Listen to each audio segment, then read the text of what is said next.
And you are live. Oh, we're live. Kevin, chug, chug, chug. I'm trying to get a brain freeze. It's not working. I think It's not working? No, it's because it's not frozen. It's my 16th one. I just can't get a brain freeze. I just keep trying. This was the closest thing that I had. I don't want to, we're not sponsored by Allagash. And that's also not what's in here. This is what's in here. Anywho. You're trying to get one of them to sponsor? What I'm trying to say is sponsors are welcome.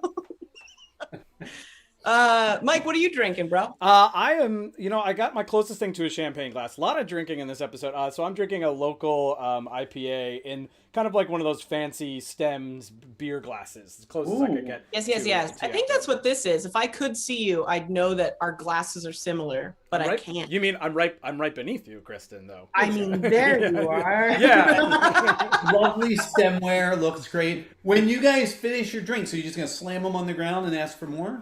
Another! I value this glass too much to do so. Yeah. I don't think John cares too much about this. Also, like, do you guys have lipstick stains around yours too? Yeah, but only because I had 16 of them. So anyway, Kevin, pretend you have brain freeze. I'm going to ask you a question, and you're not going to be able to answer it. All right, ready? Hold on. Okay. Who do you like better, Dave or Don? Dave McKenzie or Don McKenzie? Yeah. Neither of them are names. Bob and Doug. They might be the only people who are watching us, so I will say Devon. Ah! Roll the opening! Roll the opening! Long, exhausting day. Your troubles just won't go away. One thing that gets you through these is watching cheesy holiday movies. You think that you're above them, but you know that you love them. So get ready to listen. Now here comes Kevin and Kristin. Oh yeah. This is absurd. And back to you. All right. As always, I am your host, Kristin Finger. And I am your host, Kevin Reagan, and we are here to talk about episode 3 of the Disney Plus series, Loki. The episode was named Lementis. Chris! Right? Yow. What did you think? Do you want a quick recap? You want me to do my old school Remark recap? Yeah, I think we have time. Go ahead, we just started. All right. Hold on, I need my beverage, just in case. Just in case. All right. We have Sylvie returns to the TVA after bombing the Sacred Timeline. She heads to the Golden Elevators, pursued by Loki, that I spelled wrong here. How do you spell Loki wrong? What is I it? did. I managed. Did I fire Kevin? Yeah, I had 0. Kevin, if it makes you feel any better, I spelled Lementis wrong in the title. But I fixed it, so we're back. Well, hold on. I will fix Loki. I just need to add myself an O, and we're good. He retrieves his knives in the TVA before they can fight. Rowena Ravenclaw, that's what I've started calling Renslayer, shows up with a couple of Minutemen and a lethal pruning stick, causing Loki to hijack Sylvie's tempad to help them escape. They end up on Lementis 1 in 2077. Sad fact, I did some quick math and I thought, will I still be alive in 2077? It's possible, but very unlikely because I drink 16 of these. Kevin, I also just want to remind you what a quick synopsis is. It's a little shorter. As the moon's apocalypse is underway. With the tempad in need of charge, Loki and Sylvie have to work together if they want to live. Wow. That's great. Good synopsis. Yeah. I mean, it's not everything, but I do a lot of reading after I watch these episodes to see what like the other folks out there are thinking and stuff like that. I thought you meant like Nancy Drew. Like you were reading. I read books. Nancy Drew as well. Yeah, I mean that's my mystery solving side. But what I didn't appreciate was that a lot of folks out there think this is the weakest episode. Yes. Yes. People say it's filler. And I was like, I found this to have so much information and I don't understand. But you're right. So many people had called this like a weaker episode, the weakest of the three. And Right. I think they've all been fantastic, but I definitely would not call this the weakest. Or with Well, here's the thing. I think and spoiler alert, I talked to Kevin outside of this podcast. So friendship. I think I mentioned to you. Oh, there goes the gas burps, bubbles. So I mentioned to Kevin that I'm looking at like this series as just like one long movie. So to me, this was like the meaty part of the movie where you learn so much to allow for the next few episodes to be like go to crazy town, like it's earned. You know, God, I loved it. I loved it. You know, there's one thing that I did read that I actually kind of agreed with, but I didn't notice it in the moment, and it was basically talking about the fights. Now there was the one fight scene in the TVA that was amazing, where Sylvie's like jumping off the wall and doing backflips and stuff. And I am not a Hiddle hater. I am not.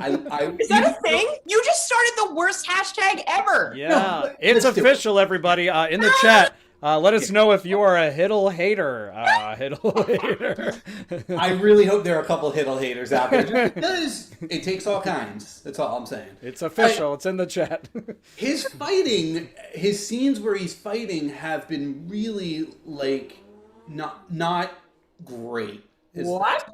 Again, I'm not saying Hiddleston. It's just, like, last week he fought with a vacuum cleaner. And Okay, that's that's silly. That's silly fighting. This week, before he got full on alcohol, his fights were all just kind of weird and like. That said, the action sequence at the end of this episode was the best so far in the series. It was amazing. That whole action. Super fun. Agreed. I also disagree with anything you say negative about Tom Hiddleston. I'm Now, not a Hiddle hater. That's great. Glad you're not. during that fight scene, however, what did we get from Tom Hiddleston? But the hair flip.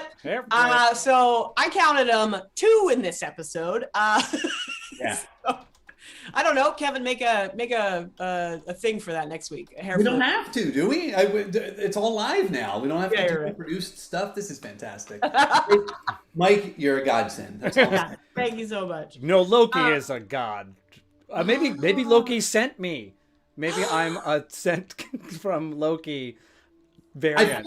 I feel like he could do a little better. I just feel Wow! I think I'm you're just being mean tonight. Yeah, I'm just mean tonight. Wow. You were a mean drunk. What is wrong with That's you? what it is. You know, you get me all these pink drinks, and it may have been for the bit, but that's real booze. Mean.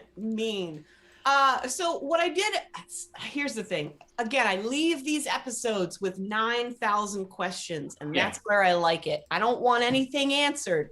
I just want to be open-minded, right? So my question for you, Kevin, and also Mike, and the viewers at home, is, do we assume that Loki knew where he was sending him and Sylvie when he sent them somewhere? God, Mike, what do you think? All right, let me turn myself back on. I want to quickly acknowledge everyone watching so far. So thank you for the folks that have already been chiming in.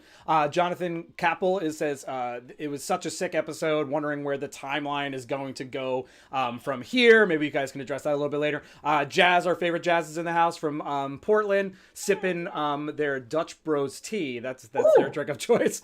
And felt like it was a bit also... agreed with like the majority of fans, felt like it was a bit on the weaker side, but still loved it. So we've got a little back and forth. Hiddle hater. It's well, I've started in the chat a battle of Hiddle hater or Hiddle hair flip. What's better? I will report back on that. But I don't think that Loki knew what if that comes back around and like that's the thing, like he was planning this the whole time. But I think one of the best lines in the in this episode was, "You just do things," or I'm not quoting it exactly right. Yeah. Or she says that wasn't a plan, that it was just you doing things. And I think like that like exemplifies Loki, you know what I mean, to a T, that he, he's smart, he's clever, but or is it not? I don't know. Like, but it made me think about it. Like, is he planning ahead of time, or is he just doing things really quickly and cleverly, and that's his plan always? You know what I mean? Even if you think about this, Loki, when he grabbed the Tesseract, he wasn't expecting that. He just popped into his hands and then he did something. You know what I mean? So that's my like thoughts on it. Same thing with the fighting. I think he's like I was glad to see a lot of his powers come finally around because he was stuck in the TVA for so long. So it was some cool Loki powers. But even those, I'm agreeing with you, Kevin, felt a little like, oh, did you like do those moves in this right sequence, like, you know, like a video game, or did you like just kind of decide to do that trick right now or that move? Anyway, the daggers. That said, I would say this because I do feel I agree with you 100%. Loki's an improviser. Like, that's how Mike, Chris, and I all know each other. We met through improv, and he really does. He takes something, he embraces it, but he immediately makes it work. So to answer the question, I don't know, Chris. I don't think he sent them to Lementis on purpose. He might have, but I don't think he did. We can come back to this in our theories topic. I also do not think that he broke the tempad. I don't think it's broken. I don't either. I don't either. Yeah, I think that was an illusion. And we'll come to something else, which I don't want to talk about until we get into theories. But, it kind of speaks to some of the magic that he used that Mike was talking about. I mean, he definitely used his magic, which was great because he showed Sylvie. It's almost the classic, if you show me yours, I'll show you mine. He showed, by doing the magic and disappearing behind her. And then ultimately she explained how she enchants people, which was an awesome moment. Both the two moments where they were displaying their power, her more so just explaining it as opposed to, I mean, she did attempt to use it, which I have that question to turn back on you, Chris. If they were to kiss, which would be odd because they essentially are the same person. We still are believing that Sylvie is a variant of Loki. Right. Would you be the non-Hill hater that you are? Would you be upset with that, or would it just be flat out weird that it's like, hey, this person? No, I would be fine with all of it. When he leaned against the wall, I was like, what's happening? And then she moved in. I was like, what is happening? So and then that's the other thing. I feel like he wanted to let her try and do that because he knew that, like, I think he wanted to show her that, like, I trust you enough I'll let you do this. And then knowing that it wouldn't work. But that's, yes, they could have kissed. That would have been like softcore porn for me. I would have been, she is stunning. She is, oh my God. She's on my like top list now of like ladies I'd get with. Maybe Lady Lokis, maybe Lady. Yeah. So that's question mark. Because that was exactly, Loki explored that, with her saying, she said, "You're a prince. Were there princesses or other princes?" Mm-hmm. And his answer is, "Yeah, a little of both." And I'm sure that you were the same. And it's like, it's just this awesome embrace. We already saw gender fluidity with Loki, and it's again the perfect show in Pride Month to be like, "Yep, here's a character." So the gorgeous lighting behind him in that moment was also like the Pride colors, and I was like, look at the director go! Like I really liked it, and I don't know if you've ever watched this series that Zendaya's in, Euphoria on HBO. No. They were going to start filming. It's wonderful. Yeah. They were going to start filming, but then COVID happened. So they ended up doing like a bottle sort of episode where they only needed her and one of the other actors. And they shot the entire thing, just them, the two of them sitting at a diner together. And that's what this scene with them on the train felt like. And I think it gave us a breath to just sit there and watch them learn who each other is and also like relax and begin trusting each other.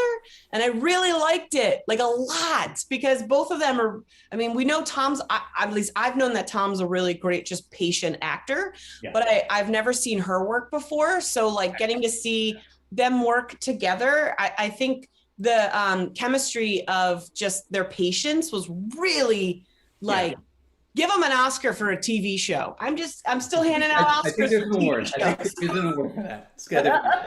I love that scene. I love when he says to her, "I can't go backwards on a train," and she won't give up her seat. And it literally was, even though she says, "Don't call me Loki," it was two Lokis.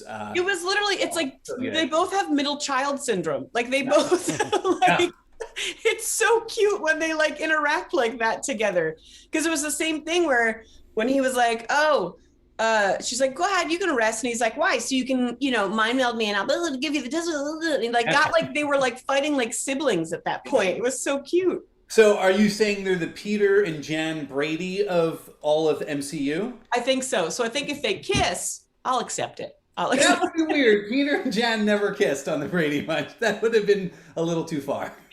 Yeah, but that was hinted at and joked about in the parody movie of the 90s. Yeah, Marcia, that's what I'm thinking. Yeah, Marcia and Greg. Marcia and Greg, we all kind of know had something going on. Oh, that's right. Okay. That would have been weird. That would have been weird. I was like, someone kissed, didn't they? Jazz says, love how Marvel's doing all of the hard-hitting topics in the Disney Plus series. We really have seen, through WandaVision, in terms of grief and struggle and things like that. And then obviously we got race relations, you know what I mean? And now we're getting some sexual fluidity, which is really fun to see. So maybe that's the natural progression is they do kiss just to show that it's okay, you know what I mean? Type of thing. Yeah, sure. Nostalgic Podblast says, has not seen Lementis yet. So warning, Nostalgic Podblast, obviously spoilers up ahead. But they just want to say that they never doubt Marvel Studios. WandaVision proved that one should trust the MCU storytelling process. Watching from Atlanta. Yeah. 100%. And Jazz says at least the Bradys were step siblings. So, Sure, it wasn't blood. Yeah. So that's just a quick note from our fans watching. Yeah, you know what though, and I think that the Bradys needed to do like a 23andMe just to be certain. We really can't speak to that for certain. True. Yeah. So. Go ahead. Sorry, buddy. You had something. It sounded like you were on something real great. The only thing I'm on is sweet margaritas. Great. So. My question then for you, Kevin, is: are you a Loki? Are you independent? Are you authoritative? And do you have style? Well, I definitely worked at one point for a Fortune 500 company, which meant I went to work for the enemy as also that was the tacked on, are you a Loki? So in that sense, am I a Loki? Sure. I think, do I have style? Not really. I mean, I have t-shirts and red glasses. Is that style?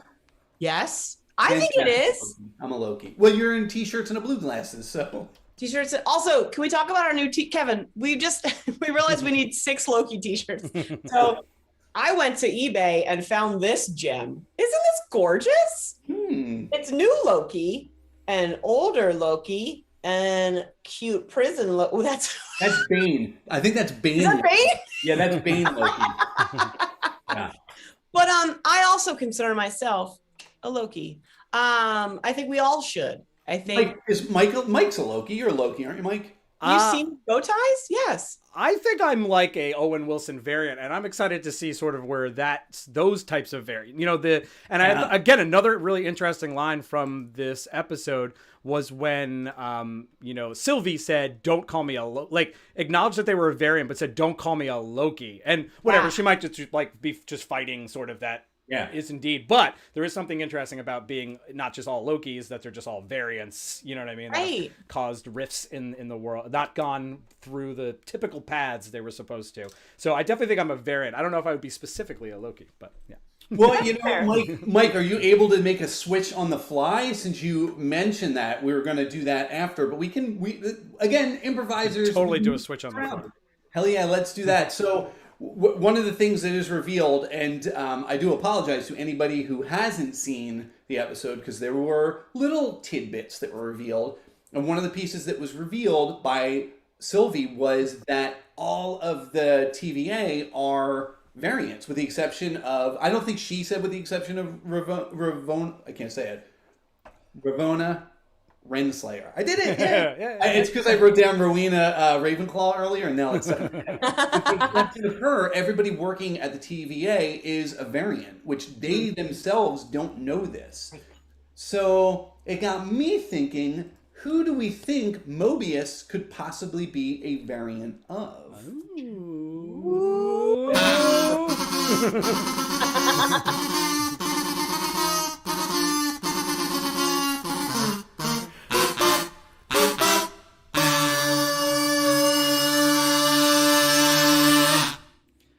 I think we should have every transition from now on start with a ooh transition. Chris and I have a little challenge, and if people want to write in the comments, are there any people in really anything, all of pop culture, but or the world? I live in pop culture, so that is the world to me. That's my world. I don't have any other. I don't know other things. What else is there, Chris? Do you have guesses on who you think it's possible that Mobius and Mobius might actually be? I do. I can't see if. Am I able to see your view, Mike? So yeah, you will. You'll see. You want me to pop it up first, or do you want to like announce? Okay. This individual? So my first pick is someone from the 90s that I believe that Mobius could be because they are both German. Can you bring up?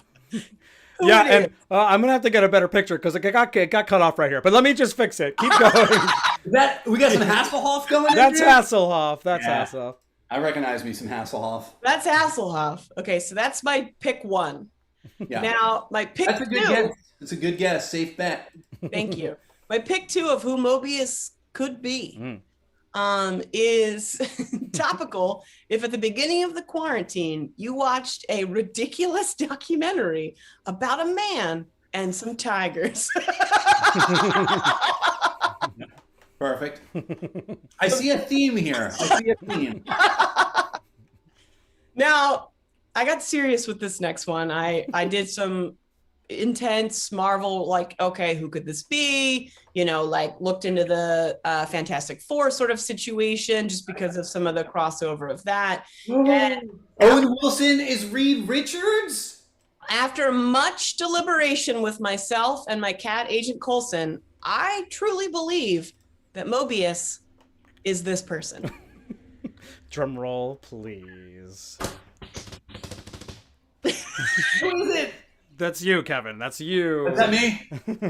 Got to move it down a little bit. I almost wore. I could not find my fake mustaches. I have a whole bunch, and I was going to wear one the whole episode. Yeah, you're also. I'm so sad you can't see it as well, but I put you in a Josta hat, and your Wave Runner is sponsored. I did a Josta on the Wave Runner. Send me that picture. I'll make that my Facebook profile picture. There we go. Also, There's a little there we zoom go. for you. It's also a picture of you from when you had hair, so it's you from the 90s. There we go.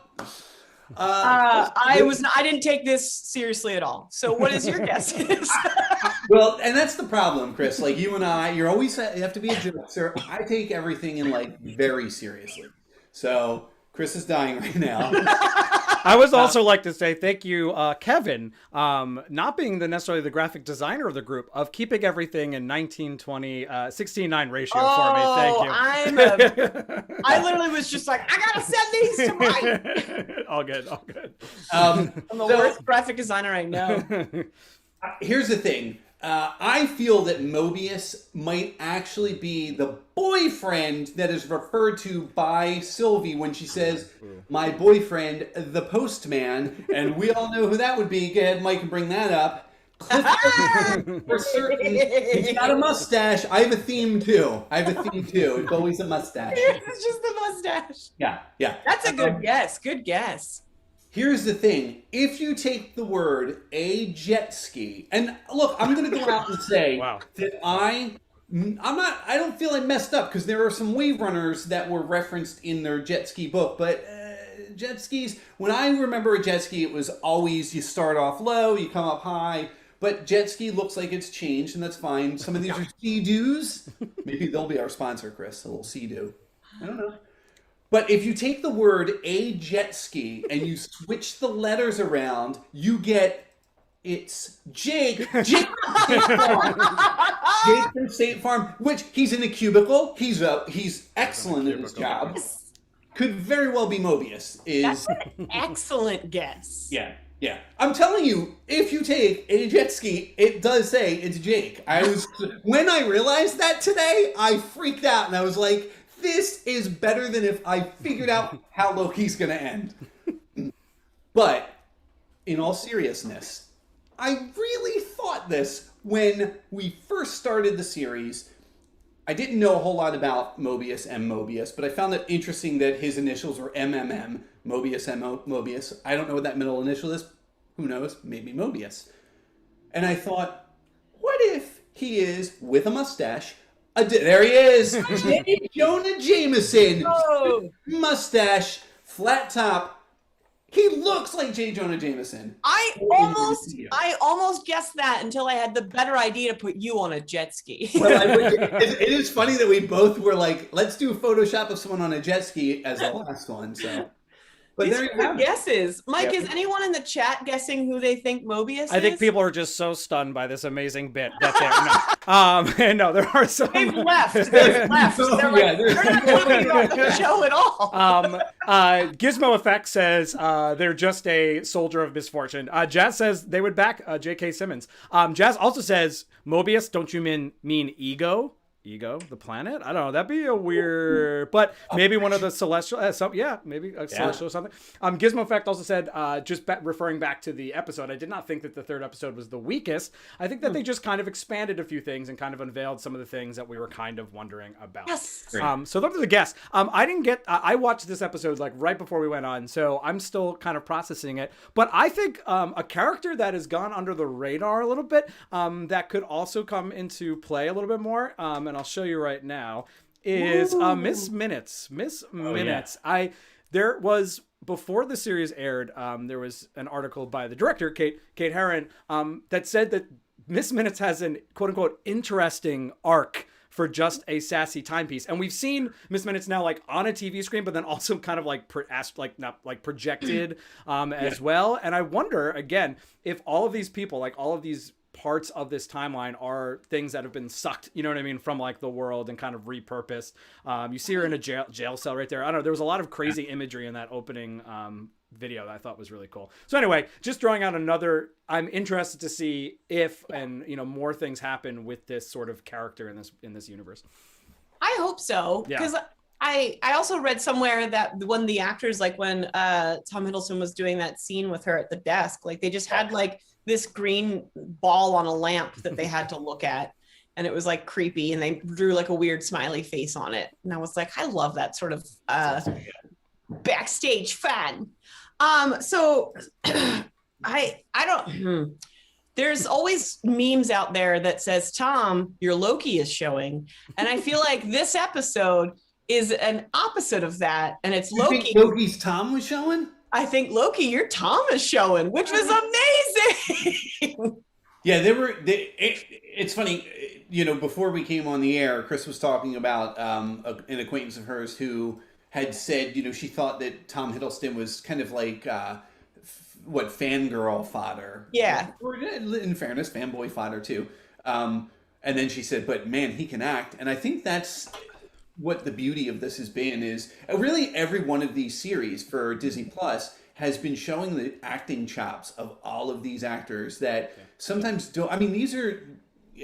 I'm not a Hiddle hater, but like these are side characters. You know, these are characters that don't get a lot of screen time, and now they're getting not just a lot of screen time. They're filling an entire season, even if they are 6 episodes of a show, and we're getting so deep into them.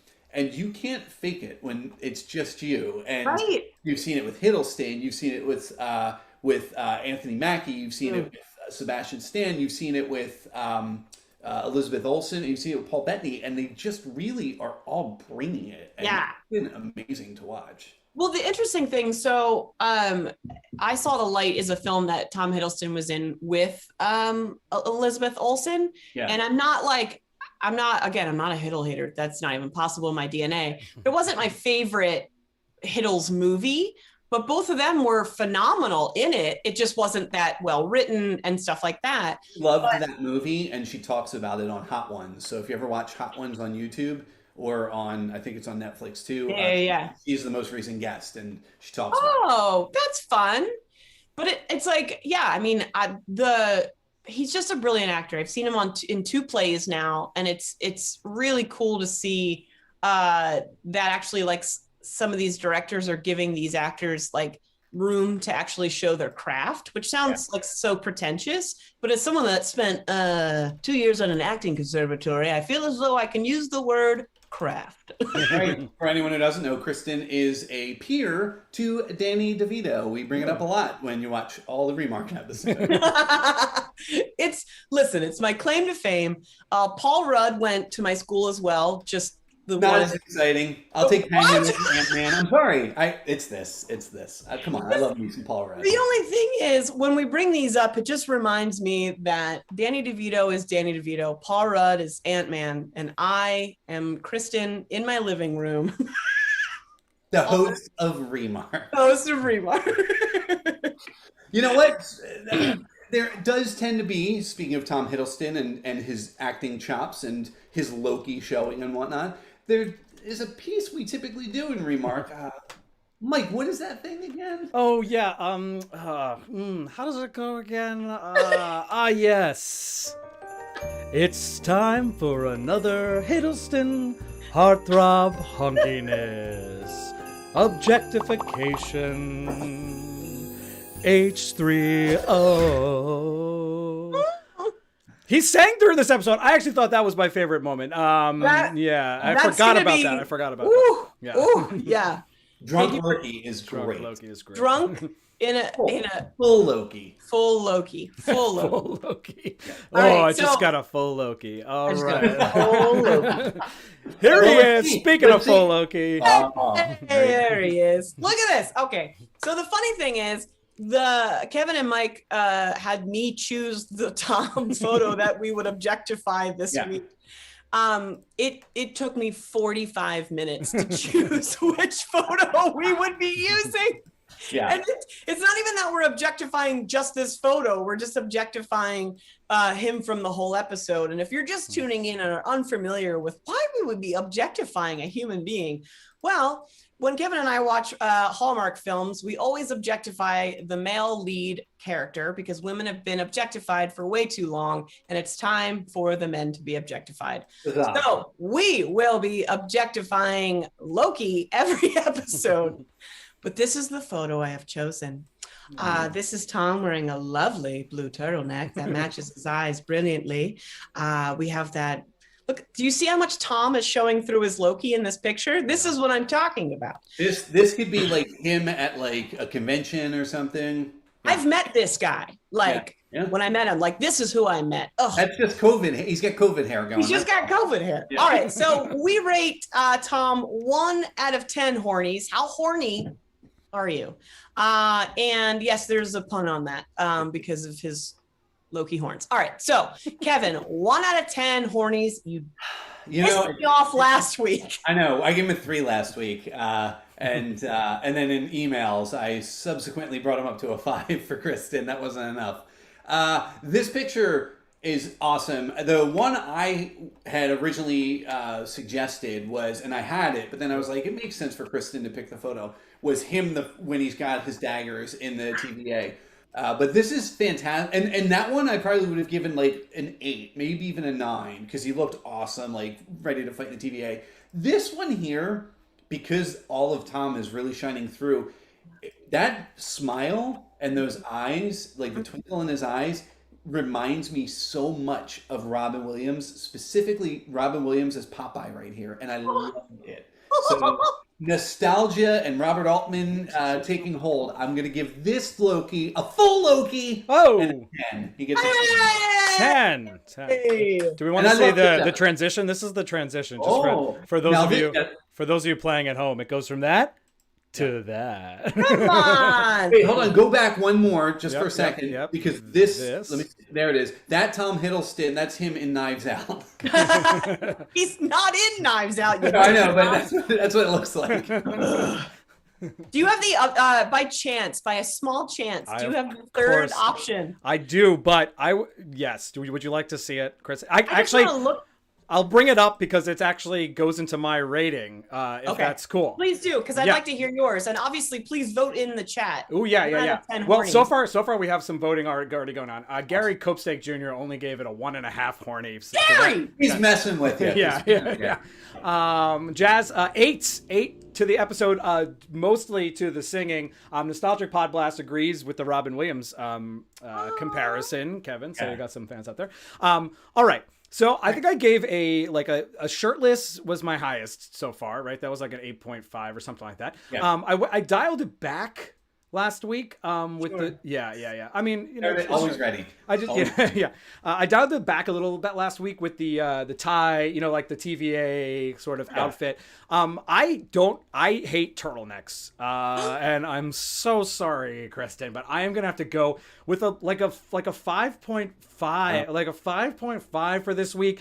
He didn't look comfortable in it. It doesn't look like a Tom Loki type thing, but that brings me to your other image that you were talking about, because how about action mode Loki in his TVA outfit? That's this Loki that I'm looking for. The shirt was like sewn around him. Basically. Yeah, they literally were like, "Hang on, everyone." Yeah, and so I'm going back, and I'm gonna up my like TVA outfit score to an 8.7. Now my favorite. It's my favorite Loki look. It like is nerdy. It's a great like nerdy cosplay outfit that like I feel like fits him perfectly and like encompasses the world. And he chose to go back into it. I love when she was like, "Where's your uniform?" Because he chose to like go back into this. He wanted to be in it. Yeah, and so anyway, this is still my favorite Loki so far. That's a good score. And here's something, Mike, when you do this cosplay, I double dog dare you to literally just spray paint a shirt on. Not actually be a shirt. Yeah, I'll get one of the body painters. That's what I'm built for, is that for sure.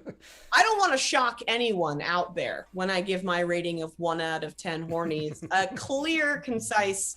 We got to see this guy right here. Look at that smile. We learned that he is bisexual. We got to watch him be drunk. We got to listen to him sing. We got to watch him do a hair flip twice. And at one point, I don't know if you recall, but they're running through the planet and they get to that door. He opens it and he lets Sylvie go in first. Always a gentleman, even with meteors coming down. He gets a 10. Not infinity this time. No. I'm not going to break the rules anymore. Can you go back for a second to him in his TVA? Of course. Outfit? I found this very interesting because, you know, to your point, yes, he was in the guard's outfit on the train. Right. That's how he and Sylvie snuck onto the train, and together, you know, he used his magic, she used her magic, and then when he got full. That's what they kept saying is full. They never said drunk. I don't know if that was a Disney thing or that was just how maybe. But he got thrown out the window, which was awesome, of the moving train. And when he was thrown out, he was wearing the jacket. And when he hit the ground, he was wearing the jacket. But when he came back into the frame, it was gone, which means there's a deleted scene out there, ladies and gentlemen. We need that deleted scene. Yes. Kevin, thank you for bringing that up because A, I think he meant to get thrown out of the train. I do too. B, where did his jacket go? No. Yeah. Like, I mean, I know magic-wise he can hide the device, and that's why he probably just showed her an illusion of it. Right. So did he leave it in the jacket so that maybe like Mobius could like track it and find? I don't know. Oh. I don't. Wow. Yeah, give me that. Whoa, we need that just always ready. Whoa. Yeah, that's fascinating. I don't know. That's my theory. And also, I may have given him an infinity again this week when Sylvie screamed and he was like, "Did the screen help?" And she's like, "Yeah, you should try it sometime." They should have had him scream as well. He will again. I mean, that will come. Absolutely. There's no reason to do that and have him not do it, but he'll scream again. Don't you worry. I think so. So let's see here. What else did I write down? This entire chat of when she said, "Well, love is hate," and he's like, "Bling bling." Wait a minute, what was that? And I wrote it down. Oh yeah. I thought that was hilarious. And then he went on to say, because I wrote it, love is a dagger. And we had last week, love is a battlefield. Guys, love can be whatever you want it to be. That's right. She said also then love is mischief, which I loved as well. Yeah. But here's also the moment that I have a question for the universe of, do we think because of Tom's brilliant improv skills now from doing Thor Ragnarok and spending 5 minutes with me at Comic-Con. Do you Show think? Show the picture. Hey. Do you think Tom's improv skills came into play when he dropped that plate and they just kept going and he was like, well, that's a shame to let that go to waste? I don't think he was supposed to drop the plate. That's my guess. Chris, I don't think he was supposed to say the line, I can't go backwards on a train, because it doesn't really make any sense. And then she looks around and goes, there are doors everywhere. Maybe. And maybe that whole scene was, they were fantastic. They were fantastic. I loved it so much. He can't go backwards on a train. She's the one that has to sit facing the door, and there were 2 doors. That's right.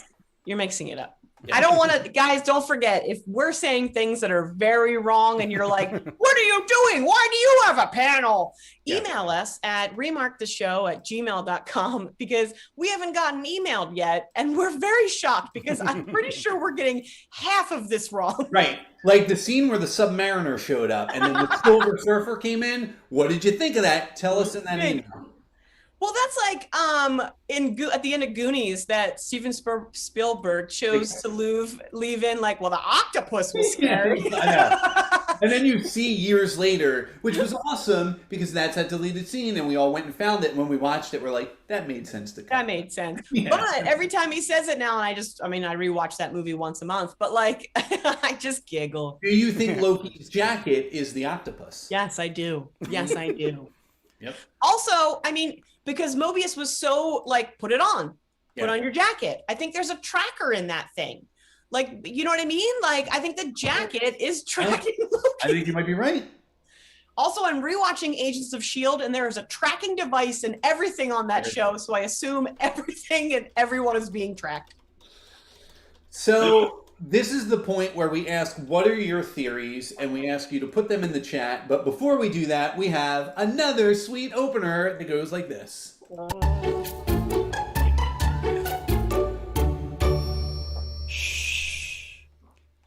That was it. That was the sweet opener, everybody. Nice job. Yeah.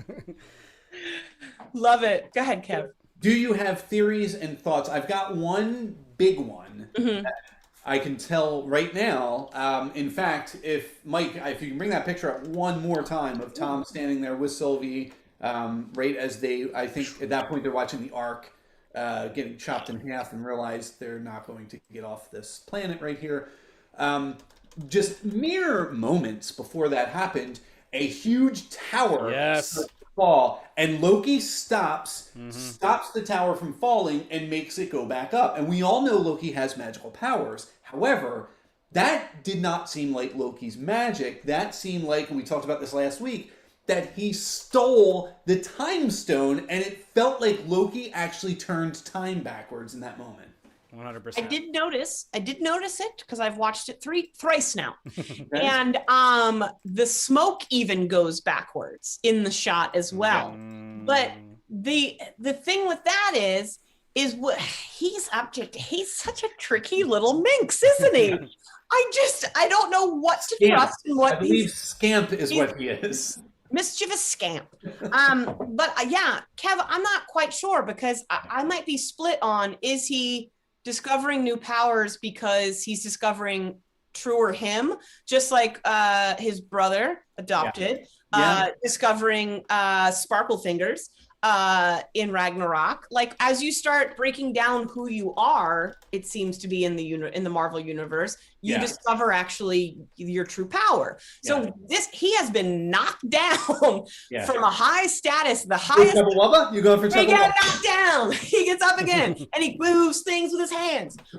So I think I'm more on that side than maybe the time stone. The thing again with the time stone, here's why I'm kind of hooked into that, was Sylvie does not react at all. She doesn't flinch. She doesn't do anything. It's almost like she knew he was going to do this. And with her manipulation of time as well, because she's been jumping through time so often, I just felt like that was some weird moment that was, and there was a lot going on in that final scene as they're running. There's also somebody who runs by that grabs Loki's attention. He turns around, and I tried to freeze that image over and over. I mean, there was a point where I actually felt like it was somebody who had this Loki staff, like the Tesseract. What the hell is that called? The staff, Chris, you know. Oh, sure.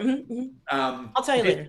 Oh, yeah, tell me later. Somebody in the comments will know. Or you can email us at remarktheshow@gmail.com. It's The scepter? The scepter? Scepter? scepter. Scepter. That's all it is? It doesn't have It's like just a cooler name? no. I do this in trivia all the time, and people get so mad at me. There's like Mjolnir, and then it's just like Loki's scepter. Yeah. But that, I mean, it almost, and then if that's the case, if that's what is another Loki in that time, are all the Lokis in that time? And then to Kristin's point, that's why he wanted, maybe they arranged to meet on Lementis? I don't know. Oh. It's crazy. Well, because Lementis was not one of the locations that bombed the timeline. Yeah. So that's where I'm like, what? Because if you think about it right now, also, we got to just watch this small moment in this time, but there's so much happening outside of this that is, I don't, We heard it briefly when they went back to the TVA and they were going for the gold elevators. We did hear the chaos that was going on over the loudspeakers, but so here's something. I don't know if it's not a theory, guys. I offer questions. Okay. My theory question this week is, it's not a theory, but it's a theory question. If Sylvie was not interrupted by the hotness that is Tom Hiddleston's Loki, what would her full have, like, what would have the full events been that she wanted to finalize that apparently she's been planning for years? So like she asked the woman in her mind, we had that lovely cold opening just like ours. Great. And that's what I'm sort of like, there's my theory is, what is Sylvie's plan? That was actually my biggest. That was probably my biggest. I hope that they explain it, because if they just let it go and it's like, oh, it was interrupted, that will be disappointing to me. Colors that look the same here. I'm googling all kinds of stuff in the background. That moment, Kevin, where the tower's falling and comes back up and it's reversing smoke. Very similar colors to another thing that happened in the MCU. And when he's down like on the streets, and I couldn't find a great picture of him on like the streets of I forget what like town or city they're in, but that's that big scene where the whole place is getting destroyed and he reverses it. Very similar feels to me for sure. There's my fan theory is that they're going to bring Benedict in, Tom's going to be there, and they're going to make out, and then Kristin will have 300 in that same moment. Oh man, tune in for that H3O. I think I figured out my Mobius too, and how I think he plays in is a little bit of this type of action. That there are many, not actually Agent Smith from The Matrix, although that would be a sweet crossover, but that there are many Mobiuses, like Mobi. Yeah, you have a picture of Mobi with his hoodie on. Yeah, that's the DJ. The DJ. I don't know. I think maybe there are multiple Mobi also making their way throughout, and sort of are kind of them and Miss Minutes are kind of these sort of constructs of the timekeepers. These beings that they created. So anyway, that's what made me think. That's actually like part 2 of my Mobius theory. Also, you had no theory answer that question, and now look at you've got parts and all moving parts, lots going on. This is section A, clause 4 of my Mobius theory. Is based off of what Mike is saying. I also too, since I am rewatching Agents of S.H.I.E.L.D., my mind is drawing a blank right now. But there's the brothers that there's multiples of that comedian. Oh my God! Someone in the chat just answer my question. In the show, Eugene Cordero. No. Like one's Jack, it's a comedian. His name is like 3 names, but it sounds like one name. Mike, help me. Yeah, Chat, I know who you're talking about. He's playing. He keeps dying, and it keeps being. He keeps dying, and they're like, "How many of there are there of you?" And he's like, 13. They fell for it anyway. So it's a little bit of that theory. Is it Kenny from South Park? It's Kenny. It's Kenny. You count Kenny. Patton Oswalt. Patton Oswalt plays him, right? Patton Oswalt, which always. When I first started hearing that name, I was like, Pat and Oswald? I was going to say, that's only 2 names. Chris, if it turns out that Mobius is a variant of Agent Coulson, who would you like to finish out the series on Remark with me, since you will be dead? I can have Agent Coulson, my cat, just do the show. That was one of our fan theory. That was actually a legit fan theory that got sent. Was it's been Agent Coulson this whole time? So great. Yeah. That's what Tahiti was, even though Tahiti was actually just a terrible place and not a magical place. But here's the thing. So I did read somewhere that a lot of the shows like Agent Carter and Agents of S.H.I.E.L.D. are not being considered in this iteration of the phase in Marvel Cinematic Universe, which kind of makes me a little bit mad. I mean, I love Agents of S.H.I.E.L.D. Phil Coulson is my favorite. Like, I just think he's the perfect character to put in with all of these superheroes. Is so perfect and casted it perfectly.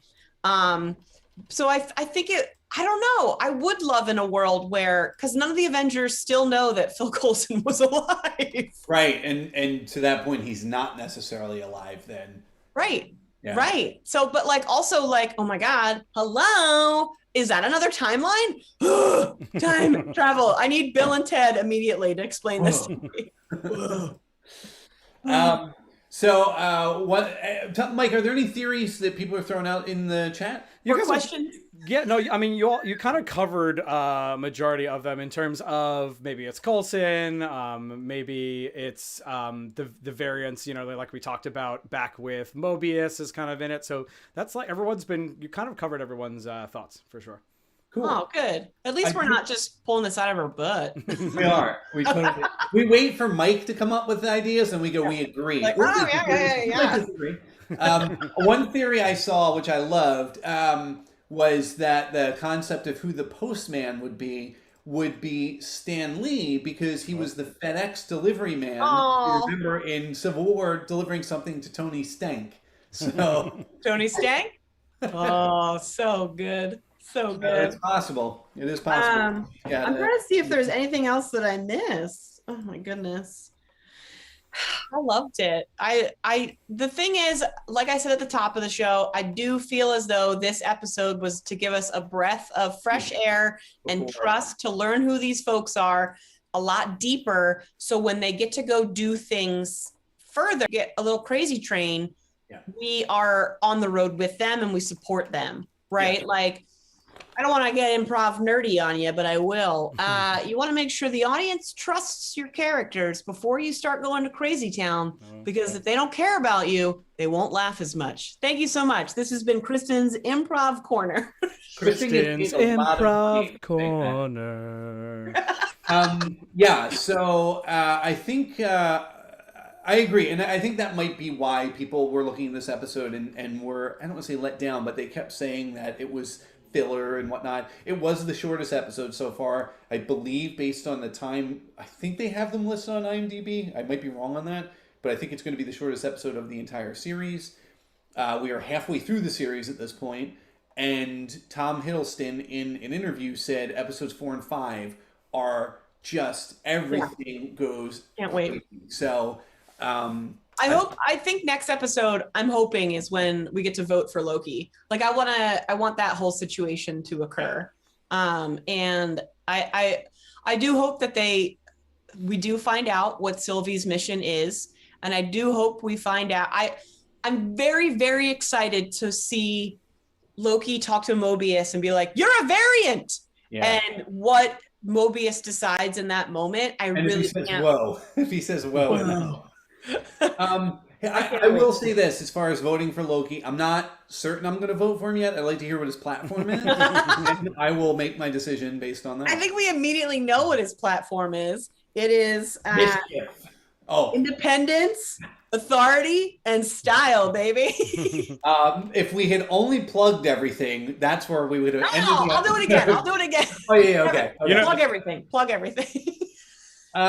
So you can catch Remark the Show. It's available on Facebook. You can find Remark the Show on Instagram. We are on YouTube. As I said last week, we have reviewed tons and tons of Hallmark movies. If that's not your bag, it's not a lot of our fans' bag either. And we have awesome guests, and it's a lot of fun. We have a lot of bits like you're seeing here. So and we objectify every single actor. So it's sometimes worth maybe even just skimming through. But I think you'd get a kick out of watching those. Just watch the Tyler Hines episodes. Yeah, that's all you need. I think we've done 3 of them so far.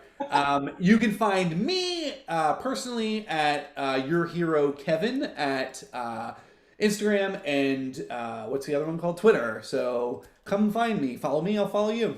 Yeah, it's one of I already follow all of the things that Kevin does, and Kevin follows me on Twitter, the Instagram, and the Facebook, and now TikTok.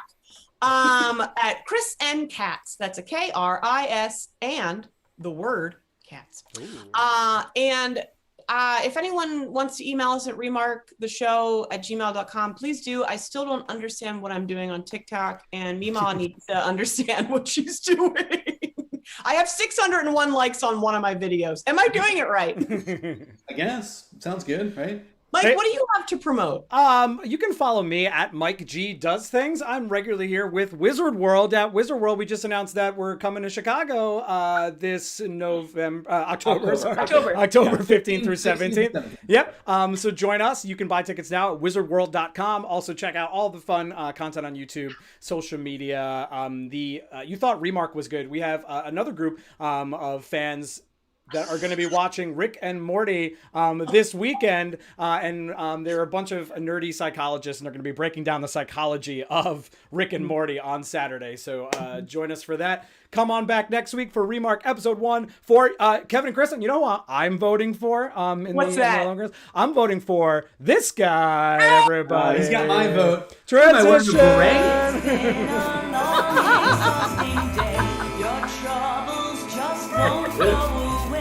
One thing that gets you through these is watching cheesy holiday movies. You think that you're above them, but you know that you love them. So get ready to listen. Now here comes Kevin and Kristin. Oh yeah. Wave goodbye, everybody. This is upset. Wave goodbye. We will see you next time. Hey.